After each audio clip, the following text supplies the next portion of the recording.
अस्सलाम वालेकुम नाजरीन आप देख रहे हैं बज़मी एंड सरगमी चैनल। हमारे साथ मौजूद हैं हाजी आज़म साहब। अरे हाजी साहब, ये ऊपर आप क्या कर रहे हैं और ये नेचर के पास आप बैठ के क्या सीखना चाह रहे हैं? जी हसीब भाई, मैं नेचर के साथ हूँ क्योंकि जुमा और इतवार ये 2 दिन मैं तकरीबन नेचर के साथ ही होता हूँ, क्योंकि सबसे अच्छे मैसेज जो हैं वो नेचर से ही मिलते हैं।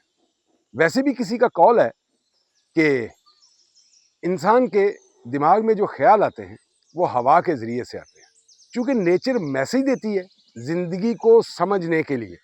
मिसाल के तौर पे आपने ऐसा एक मुड देखा होगा जो कटा हुआ हो, और जब बाहर आती है तो वो मुड से फिर कॉम्पलें निकल आती हैं। यानी ये इस बात की दलील है कि इंसानी ज़िंदगी में जितने भी मसाइल आए, उसने अपने आप को तनुमंद रखना है, सेहतमंद रखना है ज़हनी तौर पर। जब वो ज़हनी तौर पर सेहतमंद है तो जिस्म भी सेहतमंद हो जाएगा। मुश्किलात कोई भी आए, कोई फ़र्क नहीं पड़ता इससे। ये हमें नेचर ही पैगाम देती है। इसीलिए अल्लामा साहब ने फरमाया हुआ है, फितरत के मुकासद की करता है नगहबानी, या बंदा सहराई या मर्दे कोहस्तानी।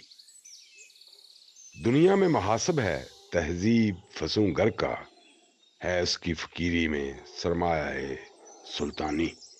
जी बहुत शुक्रिया हाजी साहब। नाजरीन आप देख रहे हैं बज़मी एंड सरगमी चैनल और हमारे साथ रहिए और ये हमारा चैनल देखते रहिए, सब्सक्राइब कीजिए और दोस्तों में ज़रूर शेयर कीजिए। बहुत शुक्रिया। अल्लाह हाफ़िज़।